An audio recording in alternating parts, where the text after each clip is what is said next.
I need some advice. I'm Travis, 45M, and I've been married to Olivia, 40F, for 5 years now. We met in an unexpected way. I was out for my usual morning run in Central Park when I literally bumped into her while she was walking her golden retriever, Max. It was like something out of a romantic comedy. She spilled her coffee all over my running shirt, and I offered to buy her a new one. We ended up talking for hours at a nearby cafe, and the rest, as they say, is history. I've always lived what you might call a high-flying lifestyle. I'm a successful investment banker, which means I travel all over the world, stay in the finest hotels, and dine at Michelin-starred restaurants. My philosophy has always been to live life to the fullest. Why settle for mediocrity when you can experience the best the world has to offer? When Olivia and I got married, we had a long discussion about our expectations. I made it clear that I wasn't looking for a typical domestic life. The idea of coming home every day to watch TV and do household chores seemed suffocating to me. I told her I wanted a partner who could keep up with my lifestyle, someone who was always ready for the next adventure. Olivia seemed to understand and even agreed that it sounded exciting. Looking back, I realize I should have paid more attention to Olivia's background. She grew up in a small town in the Midwest, the daughter of a factory worker and a school teacher. Money was always tight for her family, and she learned to be frugal from a young age. Before we met, she was working as a pediatric nurse, a job she loved but that didn't pay much. At first, Olivia seemed to adapt well to our lifestyle. She enjoyed our trips to exotic locations and seemed to relish the luxury. But lately, I've noticed some changes that worry me. When I call her from my business trips, she often tells me she's spent the day doing mundane things like grocery shopping or watching Netflix. I try to encourage her to go out, to experience the city, but she seems content just staying at home. What's even more baffling to me is that she's started using coupons and looking for sales. I've told her countless times that we don't need to worry about money, but she insists on these small economies. It's embarrassing when we're out with friends and she pulls out a coupon at a restaurant. I suggested that Olivia quit her nursing job when we got married. I didn't see the point in her working long hours for little pay when I could provide for us both. She agreed, but recently she's mentioned missing her work. I can't understand why she'd want to go back to that stressful, underpaid job. To give you some context, my own upbringing was very different from Olivia's. I grew up in Manhattan, the son of a hedge fund manager and art gallery owner. From a young age, I was taught that success meant always striving for more. My parents pushed me to excel in school, in sports, in everything I did. When I got my first job on Wall Street, my father's only comment was, "Now, don't rest on your laurels." This drive to always do better, to experience more, has served me well in my career. I've risen quickly through the ranks and now manage some of our firm's biggest accounts. But I'm starting to worry that it's causing a rift between Olivia and me. Last week, Olivia told me she wanted to start volunteering at a local animal shelter. I couldn't understand why she'd want to spend her time doing unpaid work when she could be enjoying all that our lifestyle offers. When I expressed this, she got upset and said I didn't understand her. I'm starting to wonder if Olivia and I are just too different. I love her, but I'm finding it hard to relate to her desire for a simpler life. Am I being unreasonable in expecting her to fully embrace the lifestyle I can provide? Or is she being ungrateful for all that we have? To make matters more complicated, I recently found out that Olivia has been in contact with her ex-boyfriend, Jake, 41M. Apparently, they dated all through high school and college, and even talked about getting married at one point. They broke up when Jake got a job offer in another state and Olivia didn't want to leave her family. I only found out about this when I overheard Olivia on the phone, talking and laughing in a way I hadn't heard in a long time. When I asked her about it, she was initially evasive, but eventually admitted that she'd reconnected with Jake through Facebook. She assured me it was purely platonic, that Jake was married with kids now, but I can't help feeling uneasy about it. Am I overreacting to all of this? Is there a way for Olivia and I to bridge this growing gap between us? Or are we fundamentally incompatible? I love her, but I'm starting to wonder if love is enough when our values and desires seem so different. I'm not sure what to do next. Part of me thinks we should try couples counseling, but another part wonders if we're just prolonging the inevitable. I don't want to give up on our marriage, but I also don't want either of us to be unhappy or feel like we're compromising too much of ourselves. Any advice would be greatly appreciated. I feel like I'm at a crossroads and I'm not sure which way to turn. Update 1. It's been about a month since my original post, and a lot has happened. I want to thank everyone who took the time to respond and offer advice. It's given me a lot to think about. After reading your comments, I realized I needed to have a serious conversation with Olivia. I decided to take a week off work, something I haven't done in years unless we were on vacation, to focus on our relationship. I sat down with Olivia and really listened to her for the first time in a long while.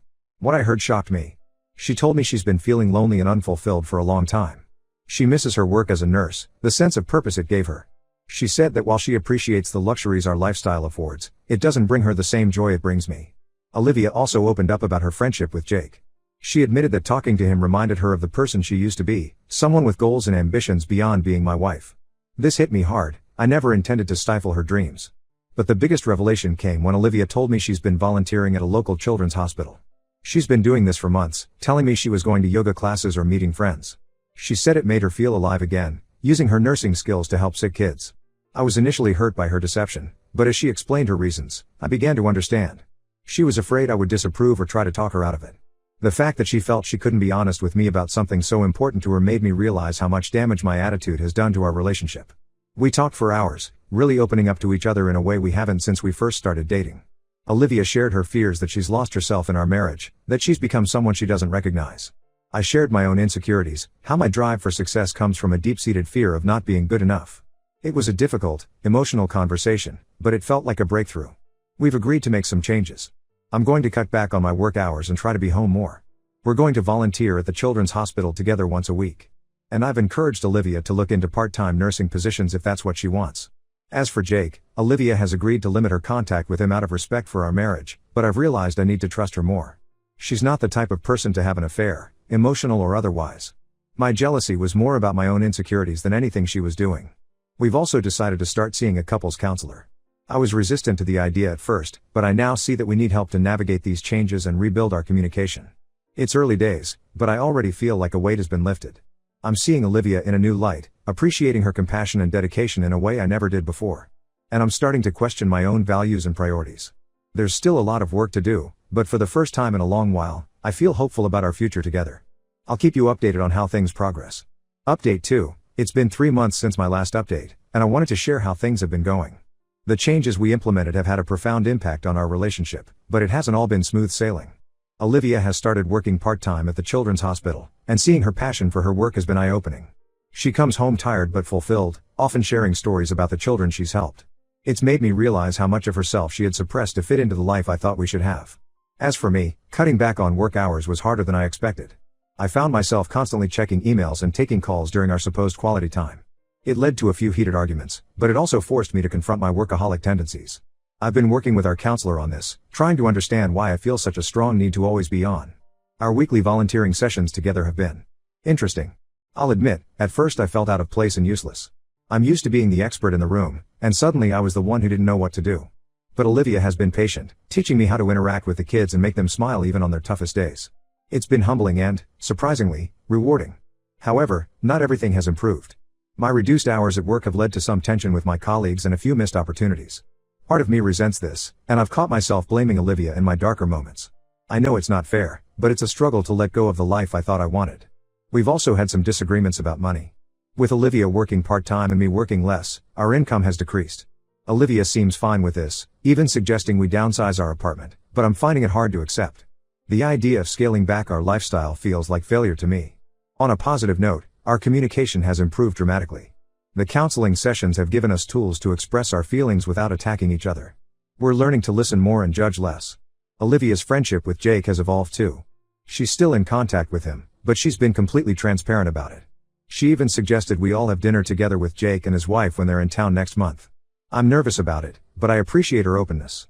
I've been doing a lot of self-reflection, trying to understand why I've always equated success with money and status. I've started reconnecting with old friends I'd lost touch with, people who knew me before I became so focused on my career. It's been enlightening to hear their perspectives on how I've changed over the years. Overall, I'd say we're in a better place, but we're definitely still working things out. There are days when I miss my old life and wonder if I'm making a mistake. But then I see Olivia laugh or watch her interact with the kids at the hospital, and I'm reminded of why I fell in love with her in the first place. We're taking it one day at a time, learning and growing together. It's not always easy, but it feels real and meaningful in a way my life hasn't for a long time. Update 3. It's been 6 months since my last update, and I wanted to share the latest developments in our journey. The dinner with Jake and his wife, Emma, turned out to be a turning point for us. I was anxious about it, but it ended up being a pleasant evening. Jake is nothing like I had imagined. He's a down-to-earth guy who clearly cares for Olivia as a friend. Seeing them interact, I realized my jealousy had been completely unfounded. What really struck me was how Jake and Emma's life resembled what Olivia had often talked about wanting: a modest home, meaningful careers. Jake's a high school teacher and Emma's a social worker, and a strong connection to their community. Watching Olivia light up as they discussed local initiatives and shared stories about their work made me see her in a new light. This experience led to more deep conversations between Olivia and me. We started talking about what we really want out of life, beyond the material success I'd always chased. It wasn't easy, there were tears and arguments, but it felt like we were finally getting to the heart of our issues. A month ago, we made a big decision. We're moving out of our luxury apartment in the city to a smaller house in a quiet neighborhood. Olivia is thrilled about having a garden and being closer to the hospital where she now works full-time. I'm still adjusting to the idea, but I'm trying to approach it with an open mind. I've taken a step back at work, turning down a promotion that would have meant more money but also more time away from home. Instead, I'm exploring ways to use my skills to help nonprofit organizations with their financial planning. It's a big change, and honestly, it's scary. But it also feels right. Our relationship has its ups and downs, but we're facing challenges together now instead of growing apart. We still see our counselor regularly, which helps us navigate this new territory. I won't pretend it's all been easy. There are days when I miss the adrenaline rush of big deals and lavish client dinners. But then I come home to Olivia, and we cook dinner together or take a walk in our new neighborhood, and I realize that this simpler life has its own kind of richness. I'm learning to measure success differently, by the strength of our relationship, the impact we have on our community, and the contentment we feel at the end of each day. It's a work in progress, but for the first time in a long time, I feel like we're on the right path. Thank you all for your advice and support throughout this journey. It's been a challenging but rewarding experience, and I'm grateful for the perspective you've provided.